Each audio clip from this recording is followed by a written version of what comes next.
devono fare delle domande in merito a questo spettacolo e se permetti io, il commentatore Fisichella, conduco io questa cosa, mi fanno domande, io rispondo, tu non ripeti. Allora guarda, io mi non posso... sei nelle condizioni. No, certo, infatti hai ragione. Dove... Ok, guarda, ti lascio tutto il palco a te, tutta la scena. Oh! Perciò, carissimi giornalisti, se volete fare qualche domanda in merito a questo programma, io sono disponibile.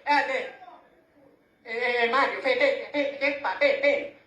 sto iniziando a parlare io. E abbiamo la rassegna stampa, non l'ho capito. Allora, come dicevo, volete fare delle domande in merito a questo spettacolo? Che io vi do le risposte, ma te so me che cosa c'è? Mario, ma noi eravamo rimasti che tu dovevi venire a mezzanotte e mi potevi portare con la macchina all'aeroporto.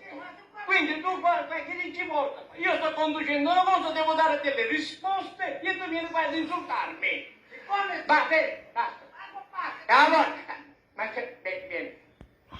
Che c'è? Una cosa, che succedeva e non succedeva, guarda, una cosa di niente. Una cosa di niente, è successo una cosa di niente. E non viene a pesare. E allora mattina, sì, una cosa di niente. E mi hai interrotto nel più bello della Ma perché scusa, quando muore un pappagallo, che cosa può succedere? Un pappagallo, e quando muore un pappagallo cosa può succedere? E niente, è morto un pappagallo e basta. E per questo te ne vai per favore ora.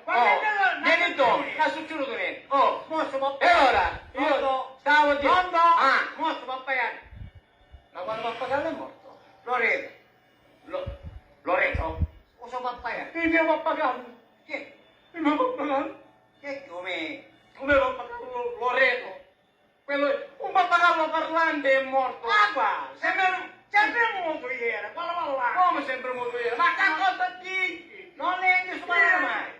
Un pappagallo che mi è costato un mare di soldi. L'ho comprato a Stenicandia. Ah, mi tu cantavasti magari.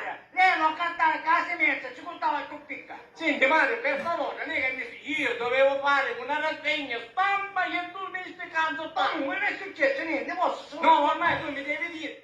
Quando è morto questo pappagallo? Come morso, il commentatore, ci fai che tu puoi pensare che ne cavato, e è morto pappagallo.